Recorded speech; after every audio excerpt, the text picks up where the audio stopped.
পরিষ্কার করে মূর্তি করে পূজা করে যে অন্যায় অবিচার অনাচার নিজের জুলুম ও নফসের প্রতি অন্যায় অত্যাচার করেছ, এর জন্য তোমরা কি করো? তোমাদের প্রভুর দিকে ফিরে যাও, অর্থাৎ ক্ষমাটা তোমরা তোমাদের প্রভুর কাছে চাও, আল্লাহ পাক রব্বুল আলামিনের কাছে। ফাতুবু, আল্লাহর কাছে তোমরা তওবা করো। মহান স্রষ্টা আল্লাহ পাক রব্বুল আলামিন তখন তিনি ঘোষণা দিয়ে বলে দিলেন, ফাকতুলু আনফুসাকুম, তোমরা কি করো?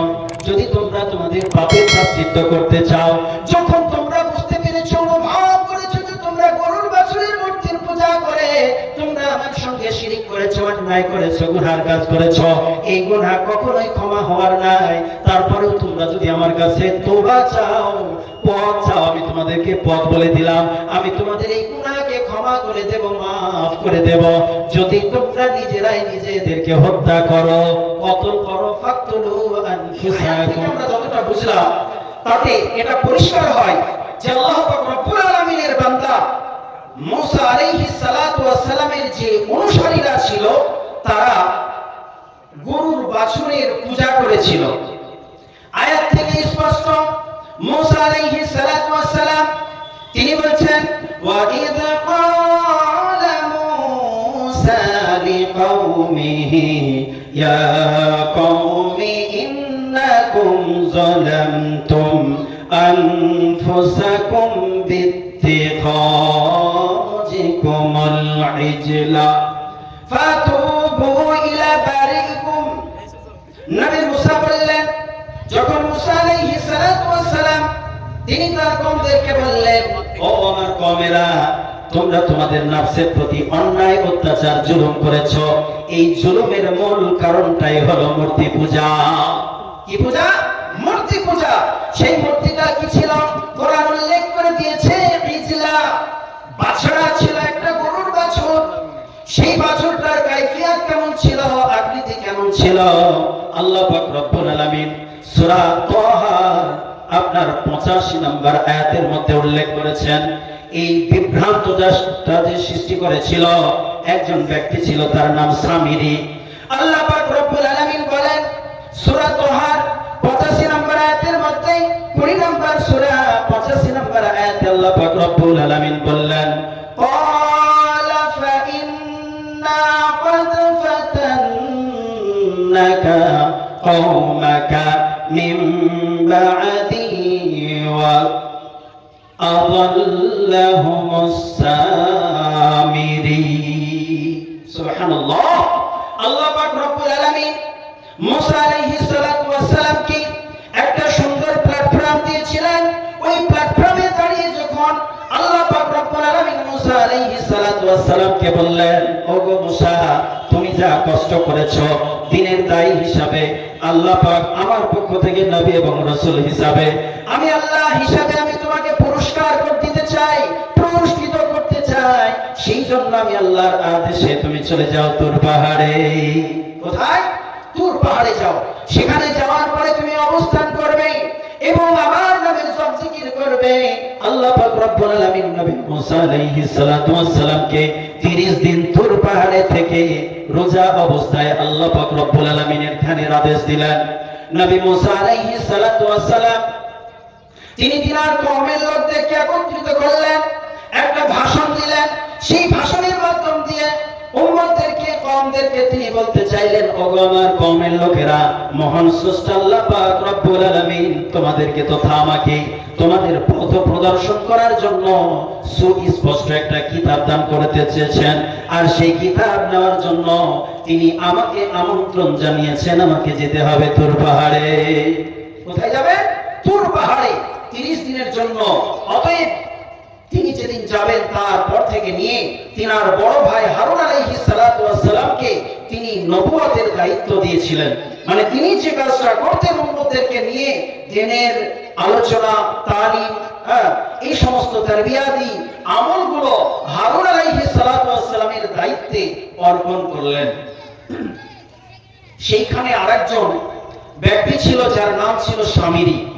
আজকে আমাদের বর্তমান সময়েও আমরা দেখতে পাচ্ছি যে এই যে চেয়ার বা গদি বা নেতা বা নেতৃত্ব, এই নেতৃত্ব নিয়ে আজকে আমরা সারা পৃথিবীতে তোলপাড়, কি ঠিক কিনা? হ্যাঁ, আজকে আমরা নেতা হওয়ার জন্য, আমাদের ছোট ছোট চেয়ার নেওয়ার জন্য হুড়োহুড়ি, এই প্রতিযোগিতা আমাদের কোনো শেষ নাই। তাই সেই সময়তেও ওই স্বামী বলে যে ব্যক্তি ছিল, তারও মনের মধ্যে আসলো যে নবী মুসা ওই হারুন আলাইহিস সালাতু ওয়াস সালামকে নেতৃত্বটা দিলেন, তিনার অবর্তমানে ওই নেতৃত্বটা আমাকে দিলেও তো ভালো হতো, কেন আমাকে দিলেন না?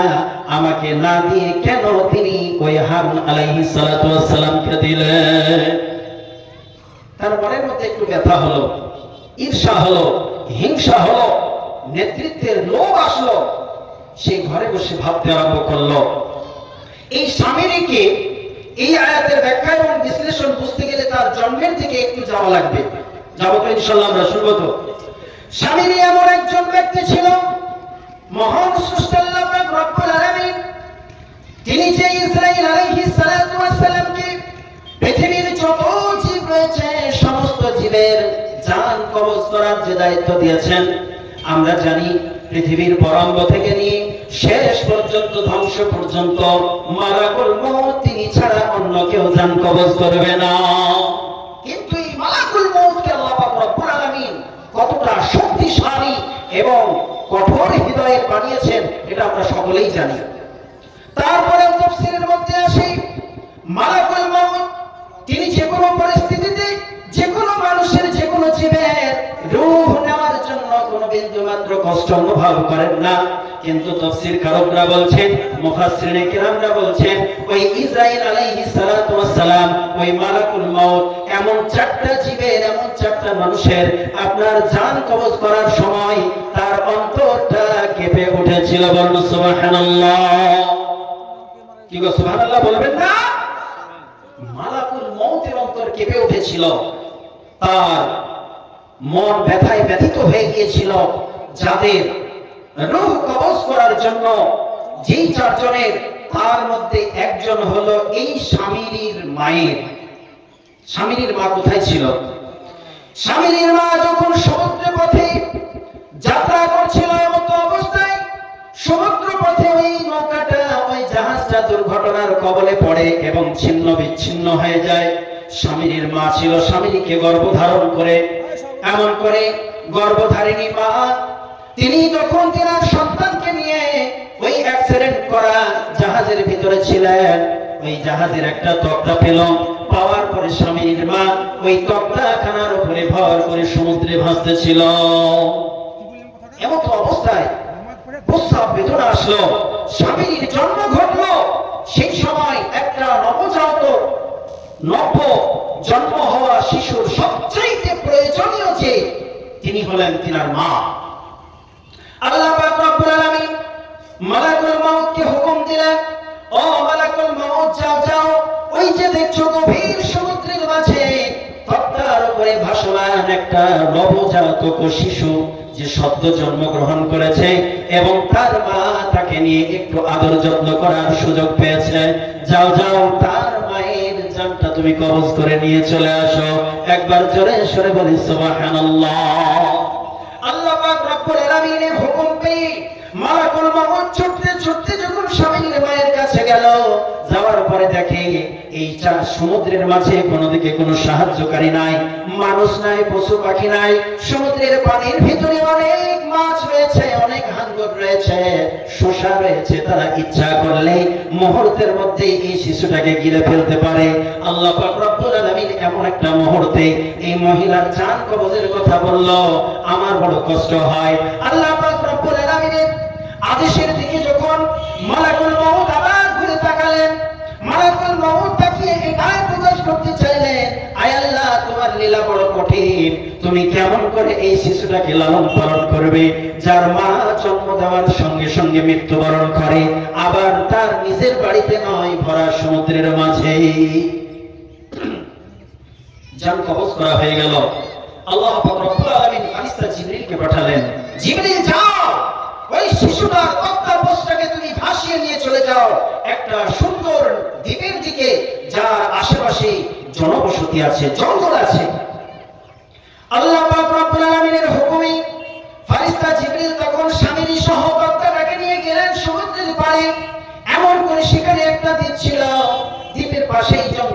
মেঘাচ্ছন্ন, তারপরে জনবসতি। সেই জঙ্গলের ধারে, সেই দ্বীপের পাশে ফারিস্তা জিবরিল তখন স্বামীকে তুলে নিয়ে চলে গেলেন। এমন করে জঙ্গলের একটা জায়গায় রেখে দিলেন। ওই স্বামীর জন্য আল্লাহ পাক রব্বুল আলামিন যেমন তার মায়ের স্নেহ মমতা, ছায়া, আঁচলের ছায়া যেমন কেড়ে নিয়েছিলেন, তার চাইতেও সুন্দর একটা ব্যবস্থা আল্লাহ পাক রব্বুল আলামিন করে দিলেন। ফারিস্তা জিবরিলকে পাঠিয়ে দিয়ে বললেন, ফারিস্তা জিবরিল যাও যাও, ওই বাচ্চাটার, তার মায়ের অভাবটা তুমি জিবরিল পূরণ করবা। একবার জোরে সরে বলি সুবহানাল্লাহ। ফারিস্তা জিবরিল তিনি যখন ছেলেটার আপনার ক্ষুধার যন্ত্রণা, সেই ক্ষুধা অনুভব করে, ফারিস্তা জিবরিল যায় এবং তার একটা আঙ্গুলি তাকে চুষায়। তার থেকে তার মায়ের দুধের যে স্বাদ, তার চাইতেও সুন্দর সুস্বাদু দুধ বের হতে থাকে, নির্গত হতে থাকে। বলুন আলহামদুলিল্লাহ। অনুরূপভাবে তিনি আরেকটা আঙ্গুলে যখন চুষান, সেই আঙ্গুল থেকে মধু বের হতে থাকে। এইভাবে লম্বা করছি না আমি, এভাবে স্বামীর ক্রমশই বাড়তে আরম্ভ করলো। যখন কিছুটা বড় হলো, চলতে ফিরতে শিখলো, গাছে উঠতে শিখলো, বন জঙ্গলের ফল ফলাদি পেড়ে খেতে আরম্ভ করলো। ফারিস্তা জিবরিলের আসার সময়টা তখন দীর্ঘ হতে থাকে। আল্লাহ পাক রব্বুল আলামিনের হুকুমে ফারিস্তা জিবরিল শেষবারের মতো এসে এমন করে ওই স্বামীকে দিক নির্দেশনা দিয়ে দিবেন আর বলবেন, ওগো বালক, ওগো বৎস, এখন তুমি বড় হয়েছ, বুদ্ধি হয়েছে, তুমি কি একটু অন্বেষণ করতে পারো না? তুমি একজন মানুষ, এই জঙ্গলে গমন করে কিভাবে তুমি তোমার পুরো জীবনটা কাটাবে, ফল খেয়ে কিভাবে তুমি চালাবে, আমি বা তোমার সহযোগিতা কতদিন ধরে করব? ওগো বালক, বৎস, যাও যাও, তুমি আজকের পর থেকে আমাকে আর তুমি দেখতে পাবে না। এমন করে তোমাকে এই জঙ্গলের ওই সাইডে তোমাকে যেতে হবে এবং তোমার মতো আরো অসংখ্য মানুষের বসতি রয়েছে, সেই মানুষের সঙ্গে তোমাকে বসবাস করতে হবে। স্বামীর মনটা খুব ভেঙে গেল। ছোট্ট থেকে যে আগন্তুক ব্যক্তি এত সুন্দর মায়া, মমতা, ভালোবাসা, দুধ এবং মধুর পান মিশ্রণে আমাকে লালিত পালিত করলো, সে আজ থেকে আর আসবে না। সে হয়ে জিবরাইল আলাইহিস সালাতু ওয়াস সালামের দিকে তাকিয়ে থাকলো। জিবরিল আমিন একজন মানুষের রূপ ধারণ করে এসেছিলেন। তিনি হাঁটতে হাঁটতে একটু আড়ালে হয়ে গেলেন। আড়াল হওয়ার পরে একটা ঘোড়ার উপরে আরোহণ করলেন। স্বামীর লক্ষ্যটা স্থির ছিল, লোকটা কি কোথা থেকে এসেছিল, কোথায় চলে গেল, আর কোনোদিন আসবে না। স্বামীর লক্ষ্য করে দেখে সে যেন হাঁটতে হাঁটতে ছিল, ও নিরুদ্দেশ হয়ে গেল। আবার যেন দেখি একটা ঘোড়ার উপরে আরোহণ করলো। ঘোড়াটা দ্রুত গতিতে ছুটতে ছুটতে চলে গেল। স্বামীর লক্ষ্য করলো ওই ঘোড়ার পায়ের দিকে। ঘোড়ার পা যেখানে যেখানে পড়ে, ওই সমুদ্রের কিনারা মরুভূমির বালির উপরে যেন সবুজ ঘাস গুজিয়ে ওঠে। একবার জোরে সরে বলি সুবহানাল্লাহ। স্বামী হতভম্ব হয়ে ছুটতে আরম্ভ করলো। ফারিস্তা জিবরিল চলে গেছেন। তার ঘোড়ার পায়ের যে নিশান ছিল, সেই নিশানে সবুজ ঘাস গজিয়ে উঠেছিল। সেই ঘাসওয়ালা বালি ও মাটি তিনি স্বামী তখন তার কাছে নিয়ে নিল। নেওয়ার পরে সে গাছের ফল ফলারি খেয়ে গ্রামের উদ্দেশ্যে বেরিয়ে গেল। যে কোথায় গ্রাম বসতি পাওয়া যায়, মানুষ পাওয়া যায়। তারপরে সে একটা বসতি পেল, সেখানে বসবাস করলো। কথা এখানে শেষ করলাম। চলুন এবার ওই স্বামী যে ঈর্ষা করেছিল নবী মুসা আলাইহিস সালাতু ওয়াস সালাম কেন হারুন আলাইহিস সালাতু ওয়াস সালামকে নেতৃত্ব দিলেন, আমাকে দিলেন না? ঘরের ভিতরে মনক্ষুণ্ণ অবস্থায় বসেছিল। এমতো অবস্থায় আর একটু অন্য সাইডে যেতে হবে। এই জায়গায় যে ঘটনাটা ঘটছে, এটা ঘটার আগে যখন সফর হচ্ছিল নবী মুসা আলাইহিস সালাতু ওয়াস সালাম, তিনি তিনার হাজার হাজার অনুসারীদেরকে নিয়ে, তিনার কওমের জাতির লোকদেরকে নিয়ে যখন তিনি পথ চলছিলেন, সফর করছিলেন, ওই পথিমধ্যে এমন একটা গ্রাম, এমন একটা মহল্লা পড়েছিল। ওই মহল্লার দিকে লক্ষ্য করলে স্বামী দেখতে পেল যে সেই মহল্লার মানুষেরা এক আল্লাহর ইবাদত তো করে, তৎসত্তার মধ্যে এমন কিছু মানুষ আছে যারা আমাদের সমাজে আমরা যে গরু দেখি, ওই গরুর পূজা পর্যন্ত করে। বলুন নাউজুবিল্লাহ।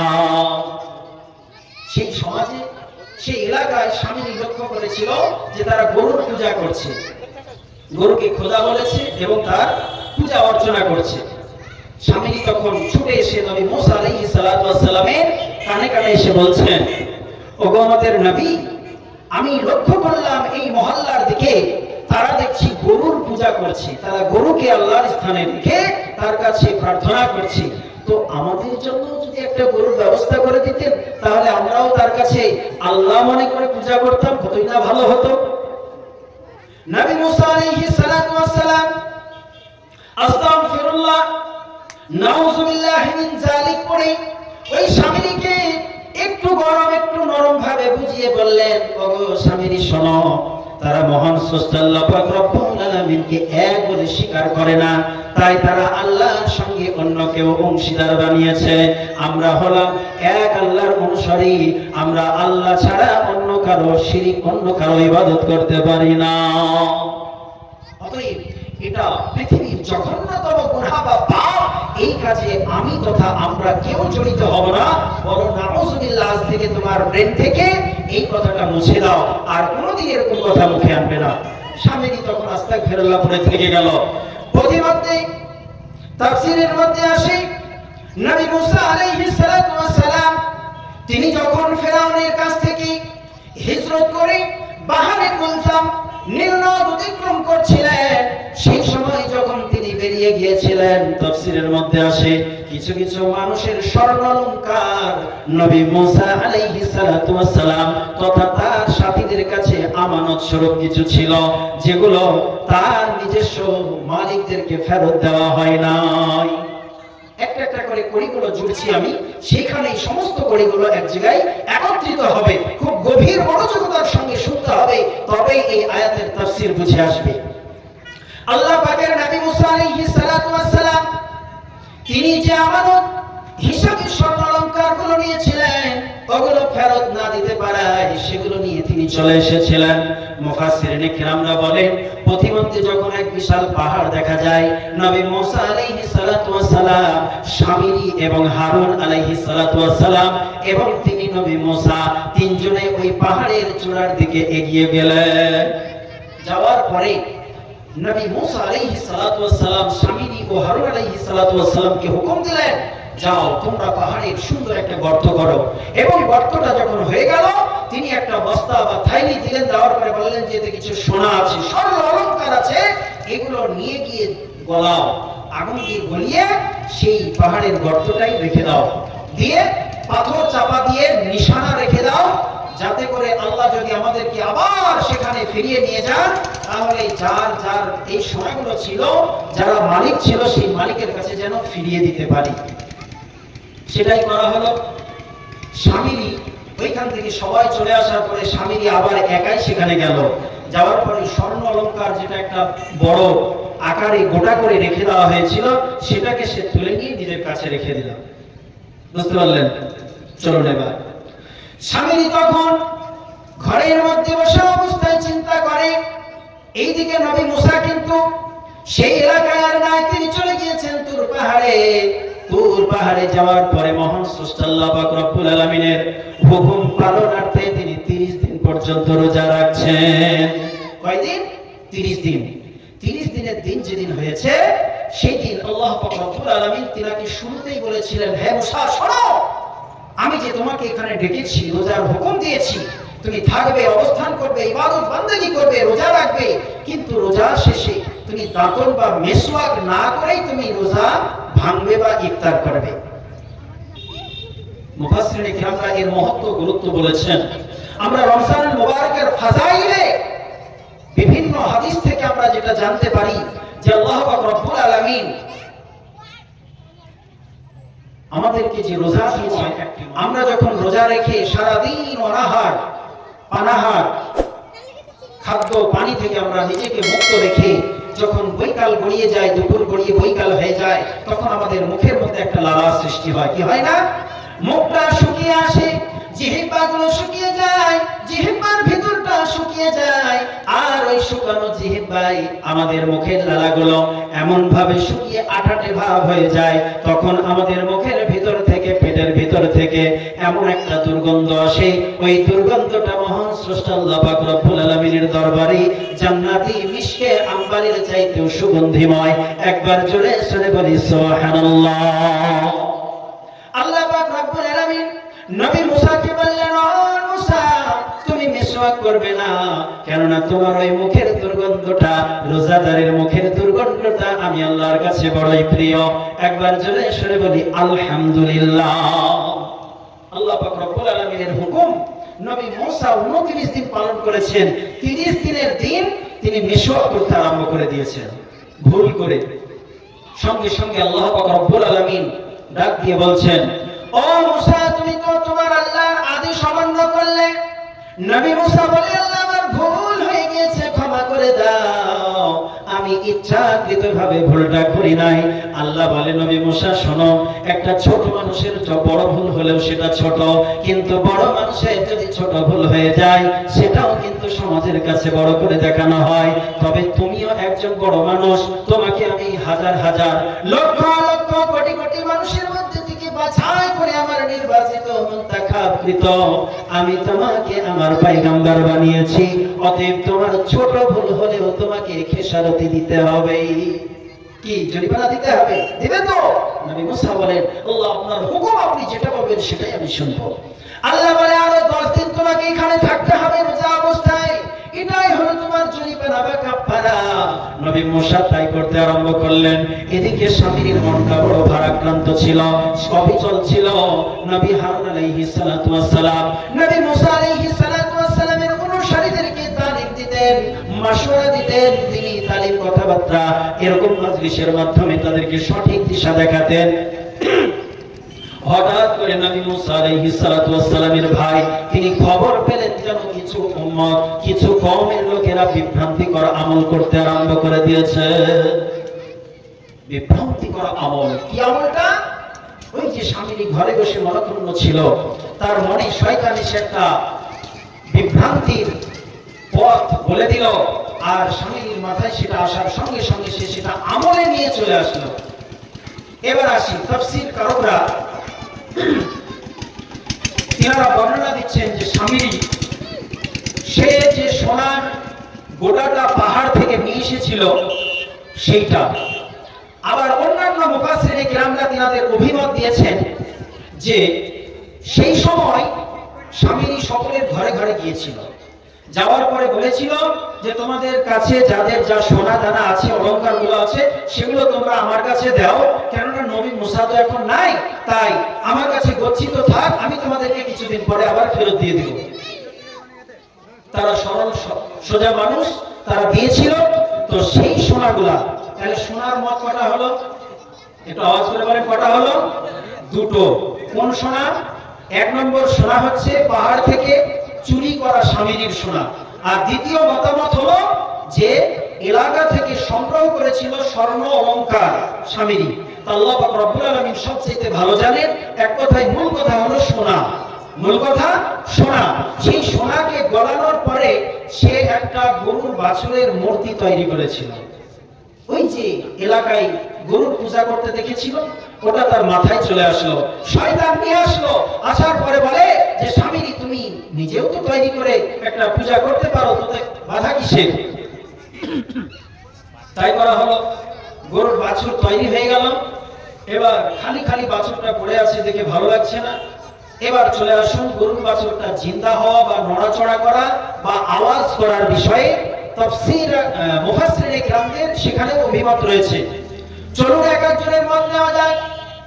আমি যে বলেছিলাম স্বামী যখন শেষবারের মতো জিবরিল আমিনের সঙ্গে দেখা করেছিল এবং তারপরে আর দেখা হয় নাই, ওই লালন পালনের সময় সমুদ্রের কিনারায়, তখন যে মাটিগুলা জিবরিল আমিনের ঘোড়ার পায়ের তল থেকে নিয়েছিল, ওই মাটিটা তার কাছে ছিল। আরেকটা মত হলো ফেরাউন যখন মুসা আলাইহিস সালাতু ওয়াস সালাম তথা তার অনুসারীদেরকে তাড়া করছিল, নবী মুসা আলাইহিস সালাতু ওয়াস সালাম, আল্লাহ মুসা আলাইহিস সালাতু ওয়াস সালাম এবং তার অনুসারীরা যখন বাহারে কুলসুমে আল্লাহর হুকুমে মুসা আলাইহিস সালাম লাঠি আঘাত করলেন, সঙ্গে সঙ্গে 12টা রাস্তা তৈরি হয়ে গেল। তিনারা সকলেই ছুটতে আরম্ভ করলেন সেই সমুদ্রের মাঝে, বাহারে কুলসুমের মাঝে মধ্যস্থলে গিয়ে পৌঁছেছেন। এমত অবস্থায় ফেরাউন তার 9 লস্কর হাতি ঘোড়া নিয়ে সেও ছুটতে ছুটতে এসে সমুদ্রের কিনারায় থমকে দাঁড়িয়ে গেছে। দেখে অবাক কাণ্ড, সমুদ্রের পানি পাহাড়ের মতো শক্ত ঝকঝকে কাঁচের মতো হয়ে দাঁড়িয়ে আছে। আর মুসা ও তার লোকজনেরা তারা সেই পথ ধরে চলে যাচ্ছে, আর ফেরাউন নিরুপায় নির্বাক সৈন্যদেরকে বলছে কি কাণ্ড, কি করা যায় এখন? সৈন্যদেরকে যখন সেনাপতি বলছে যে জাহাপানা, যখন মুসা যেতে পারছে তাহলে আমরা যেতে পারবো না কেন? মুসার লোকেরা যাচ্ছে, আমরাও যেতে পারবো, তো চলুন। আবার কেউ বলছে এই প্রাণ হারাবি নাকি, যদি পানির দেওয়ালটা ভেঙে যায় তাহলে আমরা সবাই তো হাবুডুবু খাবো। ফেরাউন মনের ভিতরে ওইরকমই সংকল্পনা করছে, ভয় করছে যদি ভেঙে যায়। ইমানদারের ইমান মজবুত থাকলে তারা দৃঢ়তার সঙ্গে যে কোনো পরিস্থিতিতে আল্লাহ পাক রব্বুল আলামিনের সাহায্য প্রাপ্ত হয়, কিন্তু বেঈমানরা সর্ব অবস্থায় আল্লাহ পাকের সাহায্য প্রাপ্ত হয় না। সেই জন্য তাদের মনের ভিতরে একটা ভয় কাজ করে, কি ঠিক কিনা? হ্যাঁ, তো ফেরাউন বলছে যে না বাবা আমি যাব না। এইবার ফেরাউনের যে ঘোড়াটা ছিল সেই ঘোড়াটা আপনার মদ্দা ঘোড়া, মদ্দা ঘোড়ার লাগাম ধরে টেনে ধরে আছে। ঘোড়া লাগাম ধরে আছে। আল্লাহ পাক রব্বুল আলামিন তিনি কিন্তু চাইছেন যে ফেরাউন ভেতরে যাক, নাকি গো? হ্যাঁ, আর ফেরাউন চাইছে যে আমি যাব না, শক্ত করে ঘোড়ার লাগাম টেনে ধরে আছে। আল্লাহ পাক রব্বুল আলামিন ফেরেশতা জিবরিলকে বললেন, এই জিবরিল যাও একটা মাইয়েরি ঘোড়া নিয়ে তুমি সমুদ্রের মাঝে চলে যাও, বুঝলেন? এদিকে ফেরাউনের ঘোড়া কি মদ্দা না মেয়েরি? মদ্দা। ফেরেশতা জিবরিলের ঘোড়া মেয়েরি, একেবারে পূর্ণ যুবতী, বুঝলেন? আর এমন যৌবন উঠেছে সমুদ্রের মাঝে যাওয়ার পরে তার সেক্সুয়াল পাওয়ার হাই করে দিয়েছেন কে? আল্লাহ। এবার বলেন ওই ঘুড়ি ঘোড়াকে ডাকবে না ডাকবে না? হ্যাঁ, আর ঘোড়া কি স্থির থাকবে? ওই রকম একটা সুন্দর হৃষ্টপুষ্ট জান্নাতি ঘুড়ি দেখে এর মনে কিন্তু আর থাম নিচ্ছে না। ঘোড়া তখন ছুটার জন্য প্রস্তুত। ফেরাউন লাগাম ধরে টানছে যে যাস না রে, পানির মধ্যে গেলে আমরা হাবুডুবু খেয়ে মারা যাব। এইদিকে আল্লাহ পাক রব্বুল আলামিনের পাঠানো জান্নাতের সেই ঘোড়াটা উপরের ঘোড়াকে ডাকে বলে আয় তাড়াতাড়ি। ফেরাউন লাগাম ধরে বলে যাস না, গেলে বিপদ আছে। ঘোড়া বলে ফেরাউন তোর কথা সারা জীবন ধরে মেনেছি, আজ আমার কথা একবার তুই মেনে নে, আমাকে ওই সমুদ্রের মাঝে যাওয়ার পারমিশনটা দিয়ে দে। ফেরাউন দেয় না। ঘোড়া বলে তোমার কথা আমি আর মানলাম না। ফেরাউনের ঘোড়া তখন ছুটতে আরম্ভ করে দিল। যেই ছুটতে লাগা তার পিছনের সৈন্যরা তারাও তখন ছুটতে আরম্ভ করলো। বলে আমাদের ফেরাউন বাদশাহ যখন ছুটতে লেগেছে আমাদের আর থাকা যাবে না। কি বলছেন, যাবে? হ্যাঁ যাবে না। সবাই ছুটতে লাগলো। স্বামীরি তখন লক্ষ্য করেছিল, ওই দলে স্বামীরি ছিল, ওই যে ফেরেশতা জিবরিলের ঘোড়াটা ছিল, ওই ঘোড়ার পায়ের তলটা যেখানেই পড়েছিল ঘোড়ার খোরাটা সেখানেই সবুজ ঘাস গজিয়ে উঠেছিল। ওইখান থেকে স্বামীরি চতুরতার সঙ্গে ঘাস ও মাটি নিয়ে নিয়েছিল। কয় জায়গার মাটি হলো, ঘাস হলো? 2 জায়গার। আল্লাহ পাক রব্বুল আলামিন 2টা জায়গার উল্লেখ এখানে তাফসীর কারকরা করেছেন। আল্লাহ পাক ভালো জানেন কোন জায়গার মাটি দিয়ে আপনার ওই গরুর বাছুরকে স্পর্শ করা হয়েছিল। শেষ কথা হলো স্বামীরি ওই ফেরেশতা জিবরিলের জান্নাতি ঘোড়ার পদতলের ঘাস, সবুজ ঘাস মিশ্রিত বালি ও মাটিটা যখন ওই সোনা দিয়ে তৈরি আপনার গরুর বাছুরটার উপরে যখন ভরিয়ে দিল, স্পর্শ করে দিল, সঙ্গে সঙ্গে ওই বাছুরটা আপনার আওয়াজ করতে আরম্ভ করে দিল, একটু নড়াচড়া করতে আরম্ভ করে দিল। একটু আওয়াজ যখন করতে লাগলো তখন স্বামীরি বুঝে নিল, স্বামীরি বলতে আরম্ভ করলো এবার নবী মুসার রব আর মুসার কাছে নাই, এবার আমার কাছে আমার গরুর বাছুরে এসে ভর করেছে। একবার সবাই জোরে জোরে বলি নাউজুবিল্লাহ। কি বলেন নাউজুবিল্লাহ? বলবেন না জোরে করে? আল্লাহ কার উপরে এসে ভর করেছে? সোনার গরুর বাছুরের উপরে। কে বলছে? স্বামীরি বলছে। অবাক করা কাণ্ড। এই কাণ্ডটা মহল্লার মানুষদেরকে এক এক করে ধরে নিয়ে আসে আর দেখায়। 5টার মধ্যে 2টো একটা মানুষ বিশ্বাস করে নাই। তাই তো সরলপূর্ণ সহজ সরল মানুষ যারা, তারা ভাবছে যে হ্যাঁ ঠিকই তো তাই। কেউ বলে তা কি করে হয়? নবী মুসা আলাইহিস সালাতু ওয়াস সালাম তো তুর পাহাড়ে গেছেন আল্লাহর কাছ থেকে কিতাব নিতে। এদিকে নবী মুসা 30 দিন অতিক্রম করে 40 দিনে আছেন। এর মাঝে এই কাণ্ডগুলো ঘটছে। আল্লাহ পাকের নবী হারুন আলাইহিস সালাতু ওয়াস সালাম খবর পেয়ে মানুষকে অনেক বুঝালেন, ওগো আল্লাহর বান্দারা, তোমরা কি জানো না আল্লাহ এক ও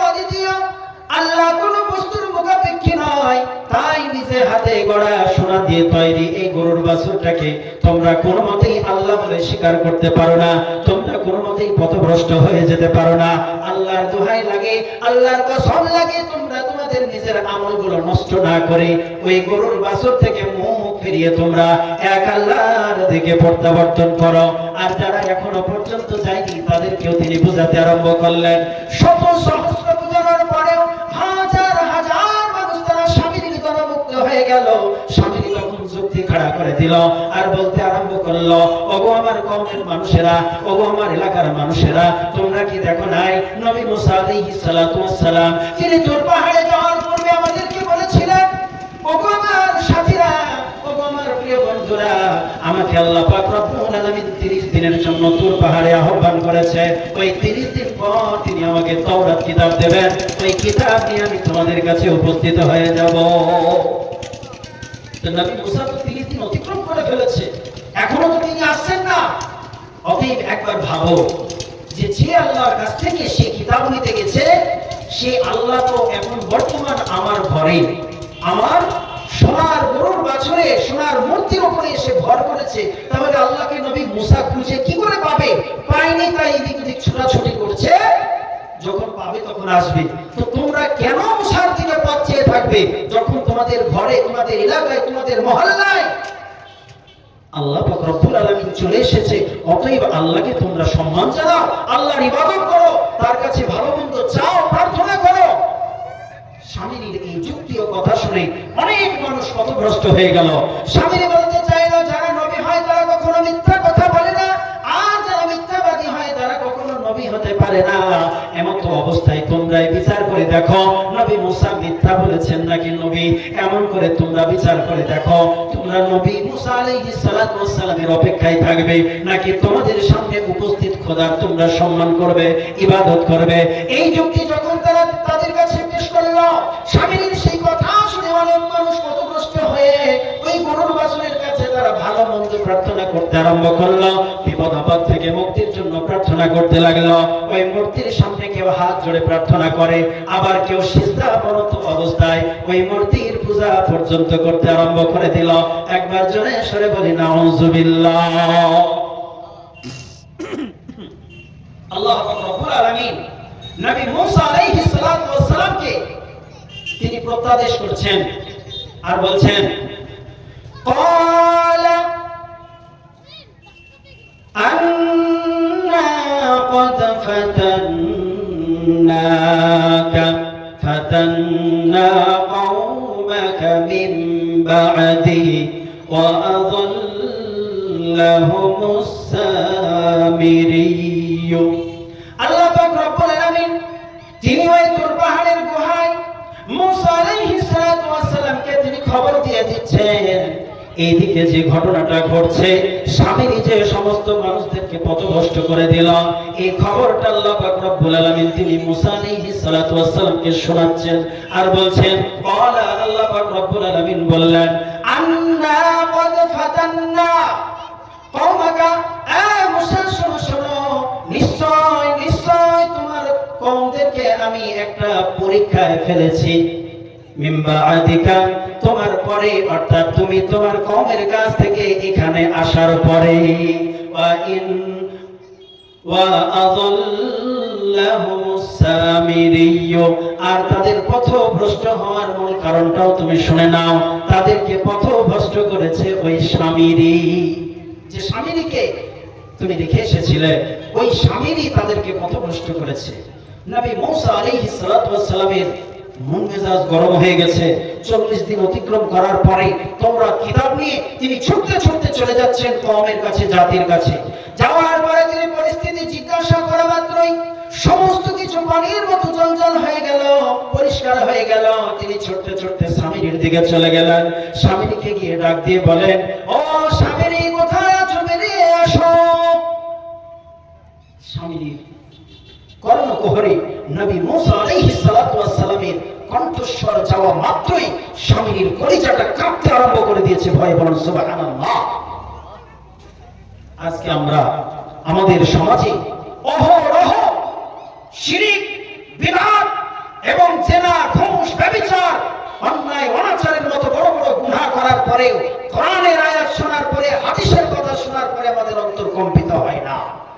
কি হয়?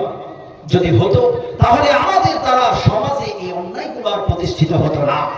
আল্লাহ পাক রব্বুল আলামিন পবিত্র কোরআন দিলেন, হাদিস দিলেন, এত সুন্দর এবং শ্রেষ্ঠ একজন নবী দিলেন, যে নবীর চরিত্র একেবারেই পবিত্র, যে নবীর আদর্শ আমাদের নিজের জীবনে বাস্তবায়িত করলে আমরা জান্নাত অবধারিত। ওই নবীর উম্মত হওয়ার পরেও আমরা গুনাহ, ব্যভিচার, জিনা, এমন সুদ এবং ঘুষের সঙ্গে জড়িত হয়ে যায়। কিন্তু আমাদের কলিজাটা ওই কোরআনের সাবধান বাণী, হাদিসের সাবধান বাণী শোনার পরে বিন্দু মাত্র কম্পিত হয় না। পৃথিবীর বুকে আমরা বর্তমান সময়ে উম্মতে মুহাম্মাদি যারা আছি, আমরা মহান স্রষ্টা আল্লাহ পাক রব্বুল আলামিনকে এক হিসেবে পেয়েছি, আমার রাসূলকে আমি এক হিসেবে পেয়েছি, সর্বশ্রেষ্ঠ রাসূল আমি আমার মুহাম্মদ আরবি সাল্লাল্লাহু আলাইহি ওয়াসাল্লামকে পাওয়ার পরেও, সুন্দর একটা দিন ইসলামী ব্যবস্থা পাওয়ার পরেও আমরা যারা হতভাগা উম্মতে মুহাম্মাদি শিরকে এবং বিদআতের মধ্যে নিমজ্জিত হয়েছি, এই আমাদের মতোই বান্দাদেরকে আল্লাহ পাক রব্বুল আলামিন তার সঠিক পথ নিদর্শনা দেওয়ার জন্য নবী মুসা আলাইহিস সালাতু ওয়াস সালামের এই ঘটনাটিকে এই আয়াতের মাধ্যম দিয়ে উল্লেখ করেছেন আর বুঝাতে চেয়েছেন, ও দুনিয়ার মানুষেরা, ও উম্মতে মুহাম্মাদিরা, ও আমার বান্দা এবং বান্দিরা, তোমরা একবার লক্ষ্য করে দেখো মুসা আলাইহিস সালাতু ওয়াস সালামের জীবন চরিত্রটা। সেখানে যদি আমরা দেখি স্পষ্ট ভাবে আল্লাহ পাক রব্বুল আলামিন শিরকের বিষয়ে কত সুন্দর করে তুলে ধরেছেন। ইয়া মুহাম্মদ, ইয়া মুহাম্মদ পিয়ার নবী সোনিরালা, ইয়া মুহাম্মদ পিয়ার নবী সোনিরালা, ইয়া মুহাম্মদ মুস্তাফা নবী সাল্লি আলা।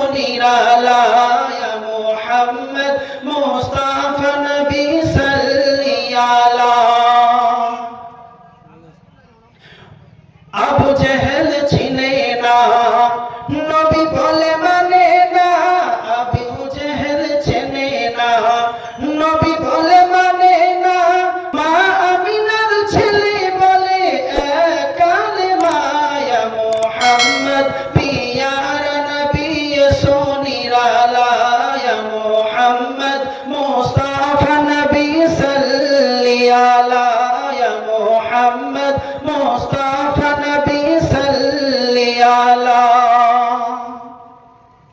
ওমর ফারুক চিনিয়া নবীর প্রেমে ডুবিয়া, ওমর ফারুক চিনিয়া নবীর প্রেমে ডুবিয়া, ওমর ফারুক চিনিয়া নবীর প্রেমে ডুবিয়া, হাতে ধরে কালিমা পড়ে, হাতে ধরে কালিমা পড়ে, ভাগ্য হয় ভালা, ইয়া মুহাম্মদ মুস্তাফা নবী সাল্লি আলা, ইয়া মুহাম্মদ পিয়ার নবী সাল্লি আলা, ইয়া মুহাম্মদ মুস্তাফা নবী সাল্লি আলা, ইয়া মুহাম্মদ পিয়ার নবী সোনিরালা।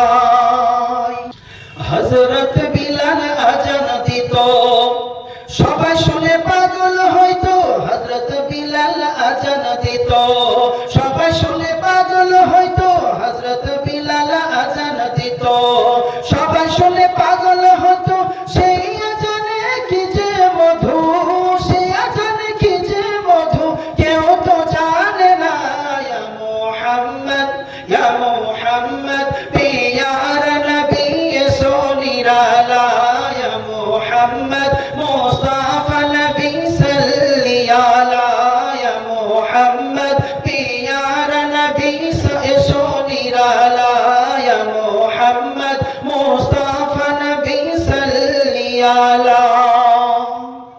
আল্লাহ পাক রব্বুল আলামিন প্যারা রাসূলের মহব্বত আমাদের অন্তরে পরিপূর্ণ করুন, বলি আল্লাহুম্মা আমিন। চলুন, নবী মুসা আলাইহিস সালাতু ওয়াস সালামের আওয়াজ শোনা মাত্রই যখন স্বামীর অন্তরটা কেঁপে উঠল, স্বামী বুঝতে পারলো আমার আর রক্ষা নেই, নবী মুসা আলাইহিস সালাতু ওয়াস সালাম এসে উপস্থিত হয়ে গিয়েছেন। সঙ্গে সঙ্গে শয়তান তার কাছ থেকে দূরীভূত হয়ে গিয়েছে। এমত অবস্থায় স্বামী এসে নবী মুসার পদতলে পড়ে ক্ষমা প্রার্থনা করে। আল্লাহ পাকের নবী মুসা আলাইহিস সালাতু ওয়াস সালাম বলে, ওরে স্বামী, আমার কাছে ক্ষমা চেয়ে তোর লাভ হবে না। মহান স্রষ্টা আল্লাহ পাক রব্বুল আলামিনের সঙ্গে শিরক করে গুনাহ কাজ করে তুমি যে অন্যায় করেছো, এই অন্যায়ের শাস্তি তোমাকে পেতে হবে। নবী মুসা আলাইহিস সালাতু ওয়াস সালাম দোয়া করলেন, সঙ্গে সঙ্গে জাহান্নামের যে আগুন আল্লাহ পাক রব্বুল আলামিন স্বামীর বুকের ভিতরে ভরে দিলেন।